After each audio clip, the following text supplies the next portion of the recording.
Wednesday morning briefing po natin. Today is January 20. So on to our briefing. Let me share my screen with you. To start, I hope nakikita nyo na yung screen natin. So mag-uumpisa tayo sa euro. Kung nakikita nyo yung euro ngayon, once ito yung lagi kong dinidiscuss sa inyo na sniper entry in relation to or with respect to the with respect to an area of value. So kung titingnan nyo dito, itong daily chart natin, nung umabot po siya ng 38.2 correction, nagkaroon ka ng morning star dito. So hindi pumuta yan ha. Morning star dito. So nung nagkaroon ka ng morning star, umakyat ito. You can expect again for today na kahit man lang isang bar na daily yan, aakyat yung presyo. At least may pag-akyat. At least it will do a higher high and a higher low compared to this chart, compared to this bar. So yan po ang assumption natin for today with respect to euro. So if we go to lower time frame to look for possible entry price, dito po wala pa po tayong nakitang maliwanag. So we go to smaller time frame.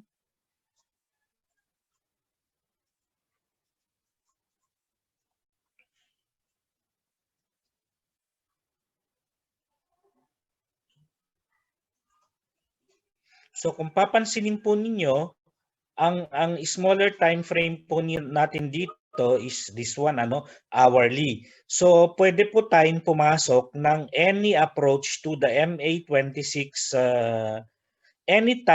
pagka nag-touch na po yung low ng consolidation dito to your 26-day moving average, then you can consider that as a buying entry. Kaya po ang recommendation natin is buy at 1.2120 because ang 2120 po, ayan po, nandito po siya. So expect this to happen around 1 o'clock or 2 o'clock mamayang hapon, bantayan nyo na lang po. Pagka ito po ay ang presyo ay lumapit dito, Kasi ang tamang pag-ano naman ng presyo, either maglagay ka ng pending order or bantayan mo yung paglapit ng presyo dito. So 1.2120, ang target po niya ay ito. Saan po galing ito? Ito ay galing dito.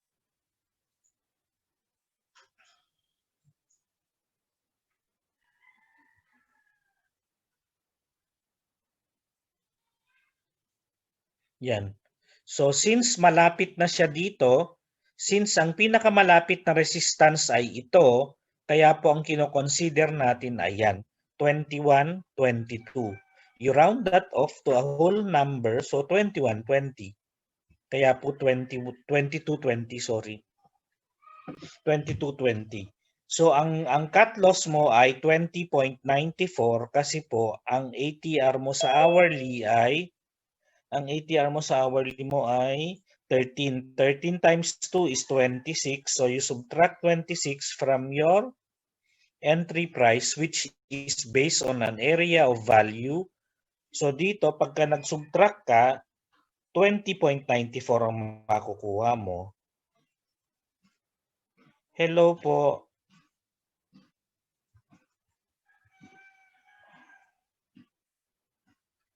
So kung wala na pong tanong dyan, we can now move on sa ating next na currency pair which is the USD-JPY. Ang USD-JPY naman po, ang tingin natin mukhang paakyat pa naman, Mukhang ano pa naman, kanina syempre hindi ko pa alam to dahil wala pa yan. So nung ginagawa ko yung aking recommendation, it was about an hour ago, nandito pa lang ang presyo.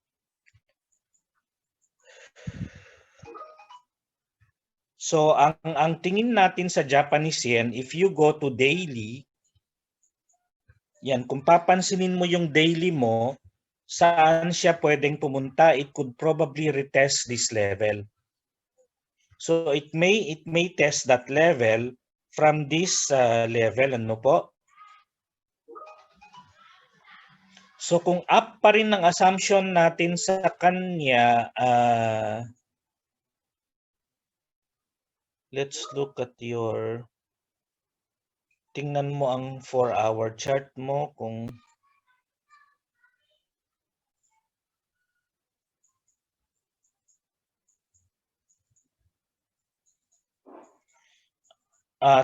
with your 4-hour chart, kung papansinin mo siya, you may notice na ang formation na ginagawa niya is a pennant formation. So yung pennant formation mo sa 4 hours mo, you may want to refine that and look for a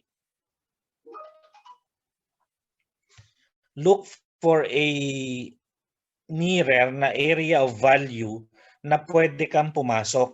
So dito po ang nakikita natin itong 200-day moving average ng Japanese yen, that can be an area of value na pwede nating pasukan ng ating buying, ano po. So this area is 103.79 or 103.80. Yan po. So ang atin pong recommendation, buy at 103.79, take profit at 104.50 and cut loss at 103.63. Ang 104.50 po ay galing po yan dito. Kung atin pong ililipat sa daily, makikita nyo na 104.50 ay mas maliwanag, ano po? So dito po yung pwede niyang puntahan ngayong araw. It may test this area kasi why are we expecting na aakyat siya? Dahil ang trend mo prior to the consolidation that you are seeing now is up. So we are expecting a retest of this. Kasi hindi naman po sa lahat ng panahon naman na tumama siya dito sa kanyang 50-day moving average, lumalagpas naman po siya ng konti bago siya bumababa. So yung pag-akyat niya ng konti, pwedeng umakyat yan ng hanggang dito sa 104.50 kasi bago siya bumaba ulit. Because right now we are not seeing any definitive clue or definitive price action na nagsasabi na pababa na po ang presyo. So yun, ang ina-expect pa rin natin is the direction of the trend prior to the consolidation. So kung wala na pong tanong sa Japanese yen, we can now move on sa ating GBP USD. Ang GBP USD naman ngayon ay paakyat pa rin siya, no? So kung napapansin po ninyo ito,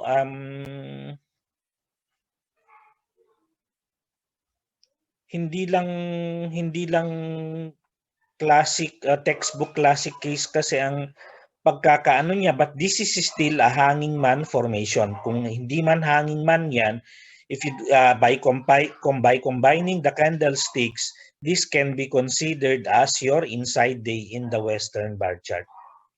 So if you look at this, yan po. If you combine, hindi ka naman pwede mag-combine dito.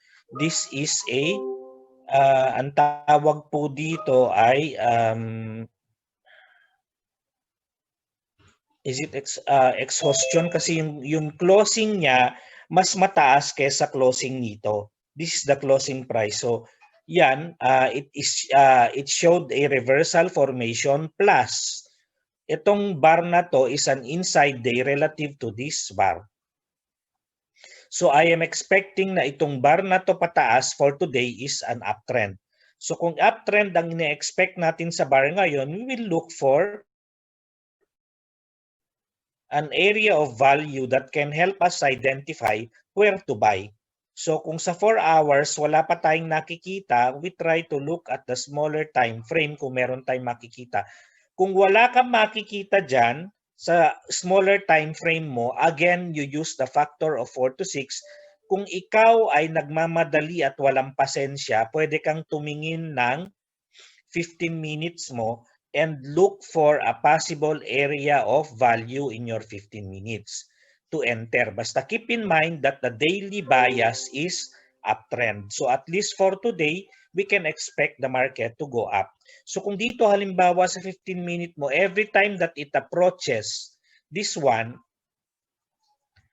the 26-day moving average or the 50-day moving average, then it can be an area of buying. So yun po yung ano mo.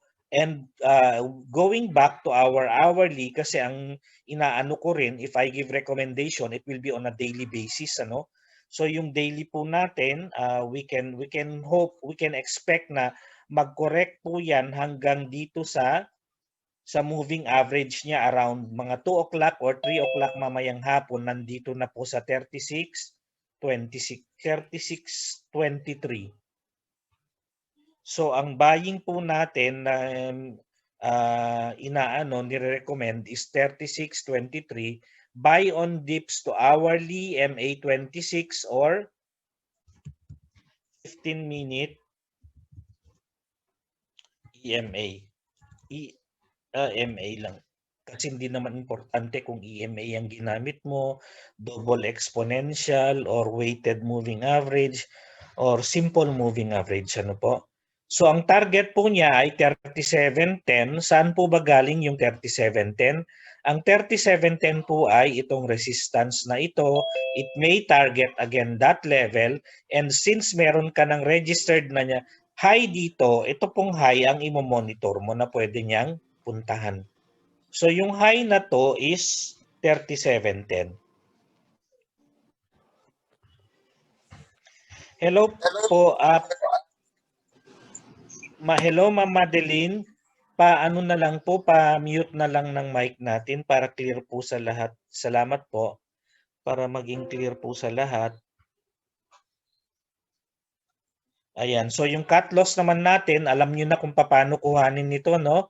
ATR lang, ATR times 2, and then you add or subtract it from your entry level as long as your entry price is based on an area of value.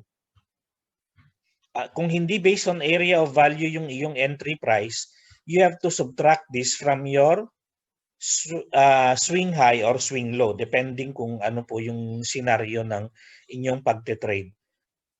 So next is the AUD-USD. Ang AUD-USD naman, kung titingnan mo ang kaniyang daily,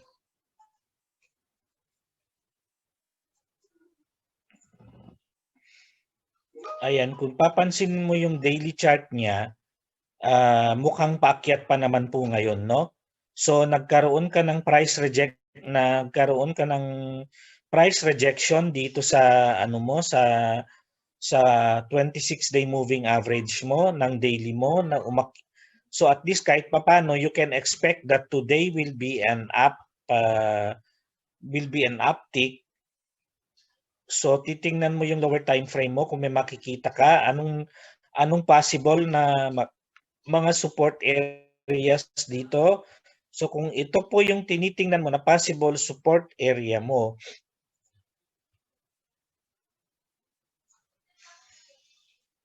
sorry, bumalik.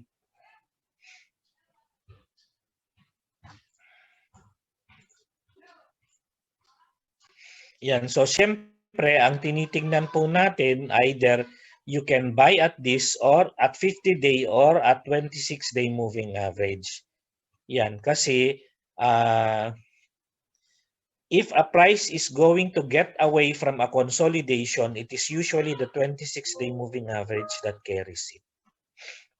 So yun po yung ano natin, yung assumption natin, kaya po ang buying natin is 76.94, which is actually 76.94, which is actually this one po.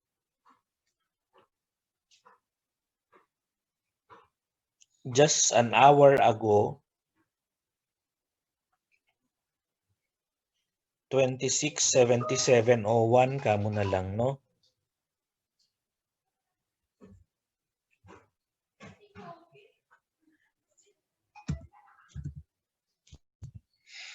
So 7701, ang target niyan ay 77.70.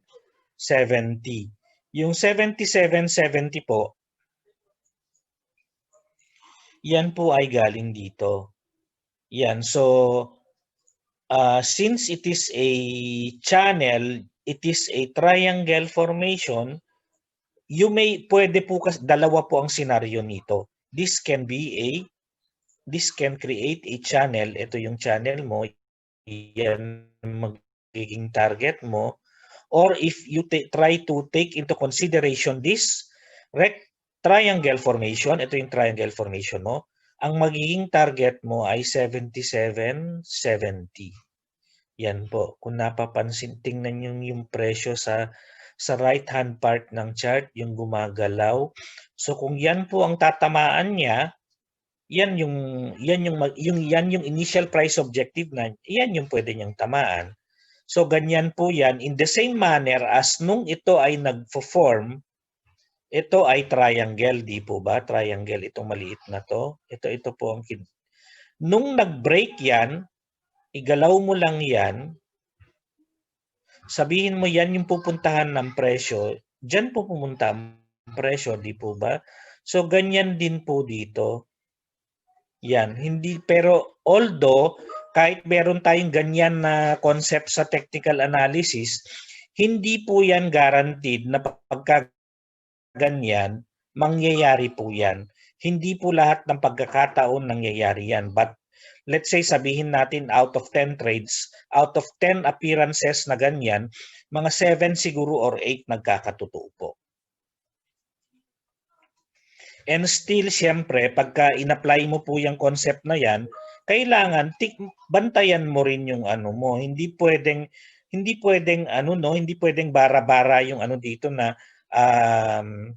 ay may triangle formation, sige, total pataas ang pataas ang kanyang tinutumbok o magbay na ako pikit makata dito. Hindi po ganyan ang technical analysis. The most important aspect of technical analysis is contextual po. Ibig sabihin, movement with respect to your price formation. Kung wala na pong tanong dyan sa AUD-USD, ang buying po natin ay nasa 77.01, ang target 77.70, ang cut loss is 76.77. Kung wala na pong tanong dyan, we can now move on sa ating gold. Yung gold naman po,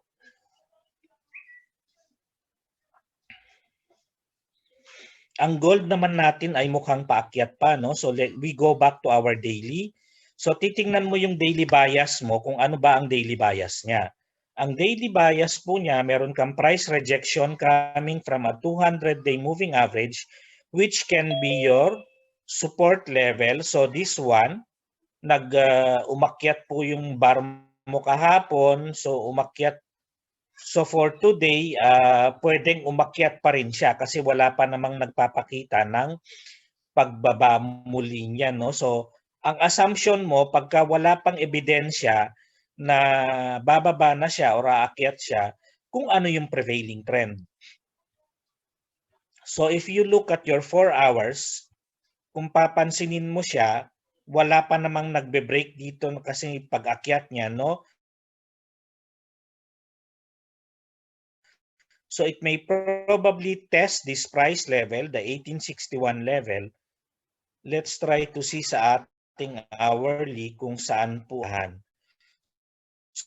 So dito, kung papansinin mo, nung nag-support na yung hourly mo dito at nagpakita ng engulfing pattern an opportune time, ito po yung sinasabi ko, engulfing pattern coming from a support area. Yan. So ibig sabihin, meron kang, the market has decided to go upwards.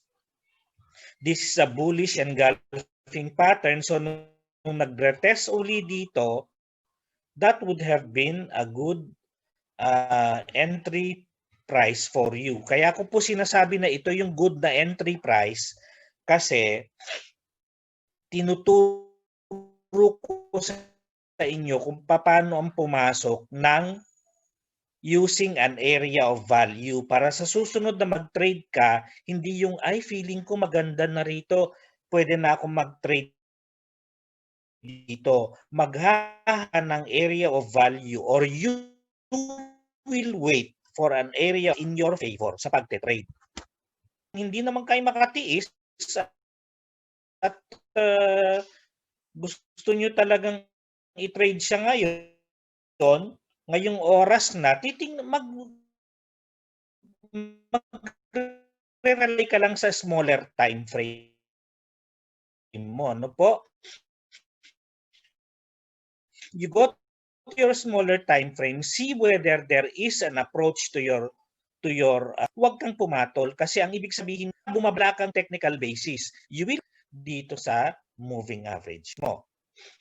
Or lumagpas na siya dito sa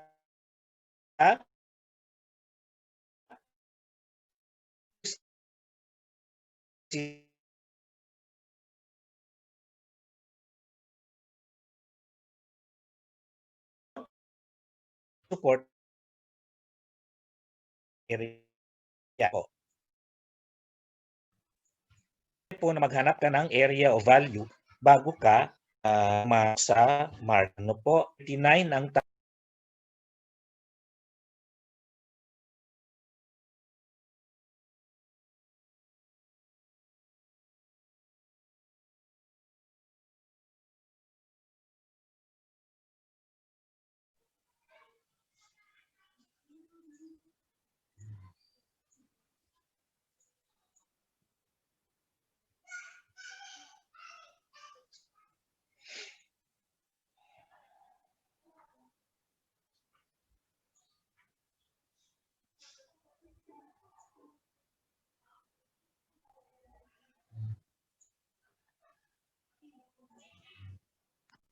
ayan, so ang mga pula ngayon, you have from UK, which is the Consumer Price Index. So ito po ay inflation data.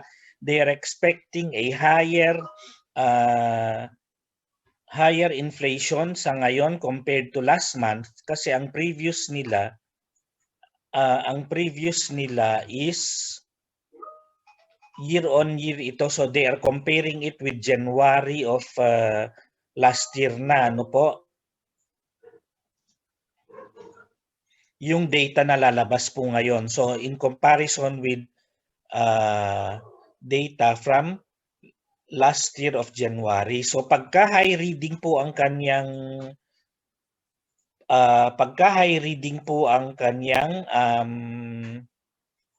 inflation, it is considered as bullish for the GBP, and it is pagka naman po mababa ang kanyang inflation, it is considered as bearish for the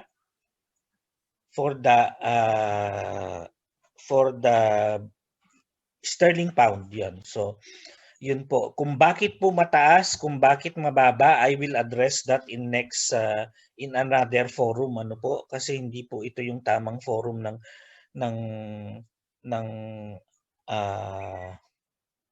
para sa ating fundamental analysis. We usually discuss that on advanced topics. If you would want to attend that, please coordinate with whoever invited you here. Most likely it's Ma'am Joanne.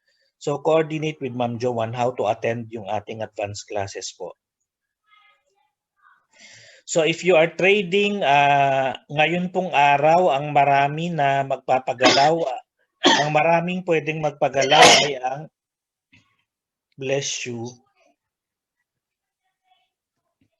Ayan, so Canadian dollar po ang medyo magalaw po ngayon because they have a string of economic indicators and interest rate policy report that will be coming out today. So they have BOC rate statement, they have rate decision for today. So it is expected that it will remain intact yung kanilang interest rate. It will remain at 25.25%. Ano po? Yan po ang expected, unchanged ang kanilang interest rate. So that is all for today. Thank you for joining us and hope to see you all again tomorrow po. Salamat po sa walang sawang pakikinig po sa ating morning briefing, and I hope nakakatulong po kami sa inyong pag-a-analyze ng chart. Ano po? So have a nice day everyone, and on that note, I will stop sharing now.